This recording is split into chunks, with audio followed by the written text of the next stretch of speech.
are in a state of emergency. Prejudice. Wrote a song about it? Like to hear it? Here it go. Free your mind. Warning. Stand by for the countdown. Prepare audience for maximum impact. Full immersion begins in Reality's temple. My black people, it's all about their unity. There's nothing they can do with us, so ain't nobody moving me. Like the king, we make it plain and simple. Bringing knowledge and fire at reality's temple.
What, dear? Cause I keeps it real like that.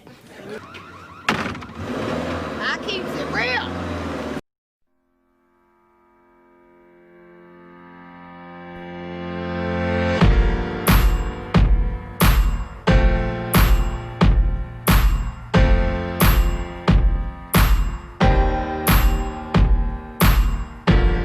Now, remember when the American revolutionaries took over this country, there was no phone. So they had to let Britain had to let the rest of the world know that their money was still good with ships and horseback. So for all the brothers that only care about money, if we were to take over this country, the American money would no longer be good. That's the first thing that's going to go. Well, see, that's a situation that my future people are going to have to deal with. I am promoting what we call the Mississippi campaign. I don't know if you know exactly what that is. And right now, it's simply Operation Exodus Mississippi channel. Right. We'll learn all about it. Yeah, and so that's simply taking control of a state, not dominating the state or whatever. Just taking control of the politics so that you can change the laws to benefit yourself. That's all it's about. It's not about kicking white people out of Mississippi. It's not about making Mississippi a Hebrew Israelite nation and all this old crazy stuff. It's gonna be this. It's gonna be the same thing that we deal with every day and out, except one thing gonna change. Now you can make the laws. You can make the policy. Now once you control a state, now you control the National Guard. You control the educational system. You control all the things that come along with the state. You get all the federal funds that a state's supposed to get, and you use it for your benefit for a change. Now, and then you begin to develop that state as you would a nation, and then as you are successful, if you're able to be successful in that endeavor, then your next thing is to take control of Alabama, Tennessee. We want to be able to control the whole South. We're not talking about dominating the United States, because that would be domestic terrorism. And we're not talking about domestic terrorism. We're talking about simply changing the situation to benefit us, giving us what we deserve as American citizens. Since you're not going to do it, then we need to find a way where we can do it for ourselves, whether you like it or not. That's where we stand. And so now also, as part of the plan in the future, I would probably be dead and gone, but part of the future, and matter of fact, it's happening in small towns right now. You have small towns that have their own monetary system. so they can keep a lot of the money in their town longer than just they spend money and more of their money. They make up their own money. People turn in their cash and buy the town money, and then they buy things and they try to buy everything and the services within their own town. And that's the plan with the Mississippi campaign. If we don't grow tomatoes, we don't need to eat tomatoes. Everything that we do, it comes from our state. If Mississippi don't produce lobster, we don't eat lobster. If we don't produce it, we don't need it. And that way, all the service, everything that we get stays in that state, stays in our economy, and we get stronger and stronger and stronger. And we concentrate to keep our people out of jail, out of prisons, so we won't be spending all that money, thousands, millions of dollars on prison, taking care of some prisoners. We can spend more money on these programs to give our people skills. We don't have skills like we used to. You know, we need welders. We need people that know how to build highways. We need skills. So we need to put our people to work. We need people to know how to work the farm. Matter of fact, that's one of the #1 things I would like for us to concentrate on, since Mississippi is an agriculture state anyway.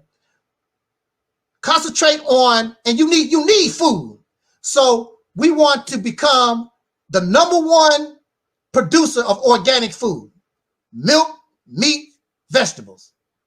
And then not only are our people eating organic food, but we make organic food is a billion dollar industry, and we can take control of it. Just like Bill Gates basically control a whole lot of the computer crap going on, we can take control of the organic industry, and Whole Foods and all them people would be coming to us for their fruits and vegetables. And also we have an outside market, because real organic food has, bugs get to it and it don't look pretty. So we don't throw that away. You set that on the side and sell that also. And so nothing is never wasted. Absolutely. And my sister reminded me too. It's supposed to be a refuge, a state for our people, a place for us to come for any protection. And that's anywhere. That's why the Mississippi campaign has to be supported by the North, the South, the East, the West. If you get into trouble in Michigan and you know you're innocent, or whatever the problem is, if you can make it to Mississippi, Mississippi don't have to extradite you. The state of Mississippi can ask questions for the state that want you and say, hey, what you want this person for? They're going to have to make a case in order to justify us sending you back. Right now, there's nowhere that you can run and hide. There's nowhere that you can go. So we need a place, a refuge, a place. Look, the state of Mississippi, I don't know, it's not against the law to my knowledge. Why can't the state of Mississippi give loans outside of the state to other people? I don't know if that's against the law or whatever. So if you live in California and you need $500 or $1,000 to try to get a business going, how come the state of Mississippi can't loan it to you? Why can't loan it to you? It's a lot of things that you could do once you control a state. Plus, it gives you the confidence to know that you can run your own nation. You can do your own thing because that's what you're doing. Because a state in reality is a small country. All these states can run by themselves. They don't need the federal government. They all should be able to run by themselves. That's how they were set up. They all nations to themselves. It's really the United Nations of America, because that's really what it is. All these states are set up to be able to be self-sufficient and do their own thing. Yeah, you're absolutely right, brother. Mississippi, for example, okay, so you got like these major food companies that distribute all through the United States, and they're rapidly using this thought that you just spoke on. They're getting rid of delivery drivers, and they're giving loans for territories to people that live out of state to start their own distribution company. So this is very legal. We could do that.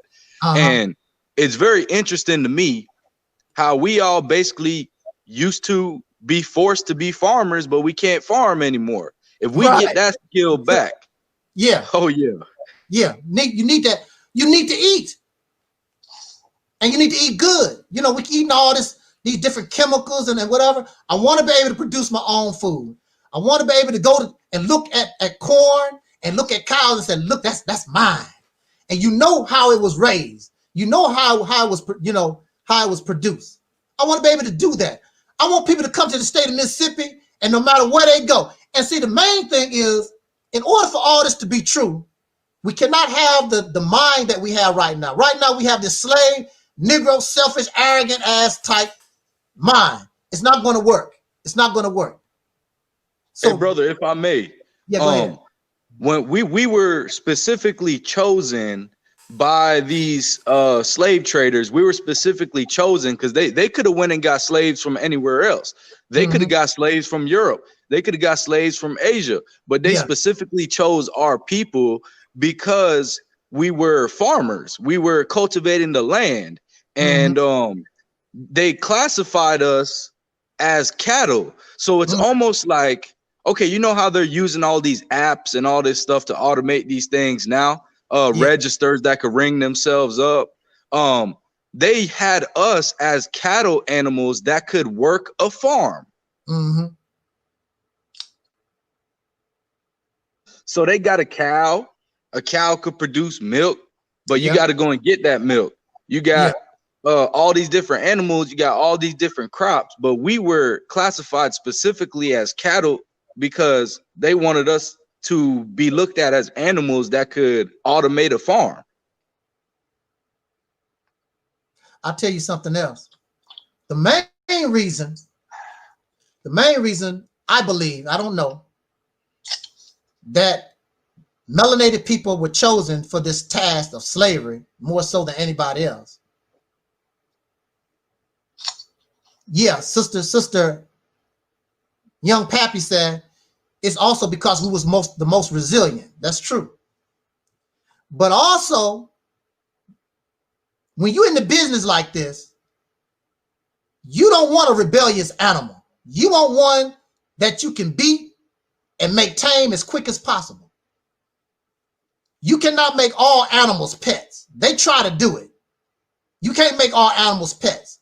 Some animals refuse. They'd rather die. You're not going to make me no pet. You're not going to make me no slave.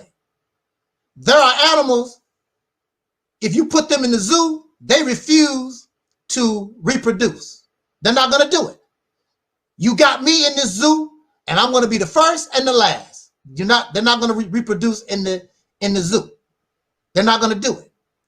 What they found with melanated people is that you have no problem being oppressed and whoop you a little bit and you'll bow down and submit. And you'll spit them babies out like rabbits, like you're doing right now in 2020. Spit them out.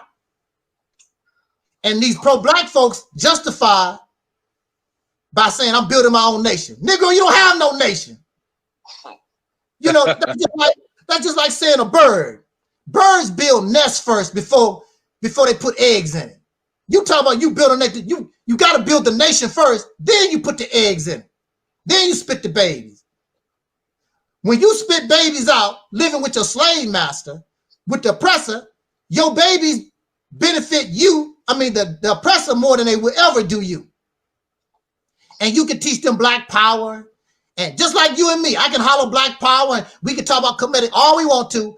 Our lives, as long as we live under the domination of these people, our lives benefit them way more than it benefit ourselves. And that's just a fact, whether you like it or not. You can holler black power, and that's I'm different. Negro, you ain't different. You pay taxes if you're working. You pay taxes. You doing that 1040 every year. And you pay and you paying those sales tax every time you buy something. No, you are a slave.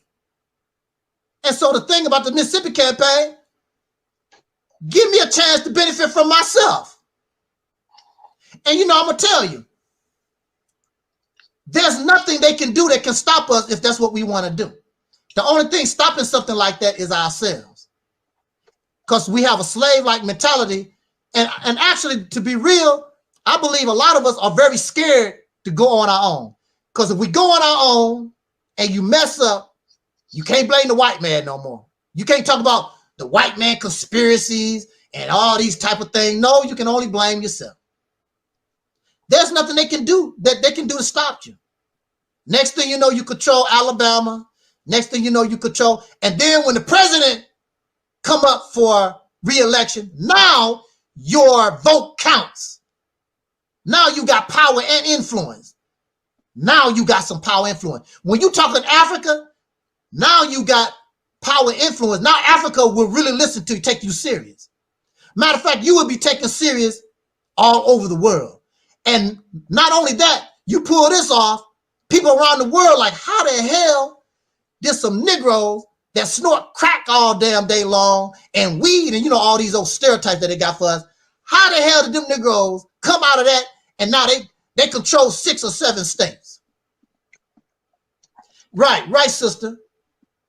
Sister Young said, and to start benefiting from our ancestors' inventions that the government capitalized on and sold for trillions of dollars to this day.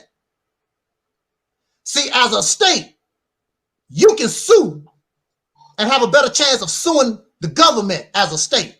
You know, we doing this little stuff as little organizations and stuff. You have no real clout. But as a state, now you got some backup. But you know something, I wouldn't even trip off that stuff because I got a whole, you know, I'm very creative. I've got a lot of imagination. They can take that stuff and stick it up their butt. I got a whole lot of stuff, whole lot of things I got in my mind that we could do and really be rolling. Hey, that's right. And that's why when they tried to make Caucasians and Asian slaves, they especially in the Caribbean, when they went and found Indians, they didn't want to be a slave. They refused to be a slave. They would rather die. Yeah. They had to offer them what they call indentured servitude so they would get something out of it. See? And look at them Irish. Them Irish, don't let them tell you they were slaves. That's a lie. They was indentured servants, and they got free transport here, and they got free land. Yeah. Actually, they sold the slaves out because, matter of fact, it was an Irish person that told me about it for the first time. He said, my people sold your people out. And he sent me some information. I'm like, wow, you know, because you know, the Irish was considered, they was indentured servants, but they was considered white slaves, but they wasn't. And they got treated horrible. It wasn't a beautiful existence. But the white slave and the black slave was coming together, and they had a nice relationship going. And the oppressor was like, okay, this is not going to work. You know, if they get together like this, we're gonna have a problem. So they used division. So they decided, well, they do look white like us. Let's make them white, because you know the Irish wasn't considered white. Let's make them white and give them some freebies, and we'll tear this unity between the slaves and these crazy ass indentured servants. We'll tear that unity they got going on, and that's what happened. They sold us out. Yeah, and another interesting topic on that is how the Irish weren't considered white, but when Indian people from India started coming over here to America, I forget what the case law is, but they had to fight for each other in a court of law to be classified as Asian because they were classified as white. A lot of the accomplishments and financial statistics that come from white people was actually coming from Indians, because right now you see they one of the top earners in the country. That's true. We gotta find a way to classify ourselves. Okay, this is how I look at it. Even though I might not agree with some of these other weird movements that they have going on, like the LGBTQ and all that, identifying this and identifying as that. Yeah. Hey, if they could pull that off, we could identify as what we really supposed to be. That's why. These Egyptologists don't want to identify as the soul man, as the original man. We should be, when we check a box for a job application, we should be able to have a box that says original man, child of the sun.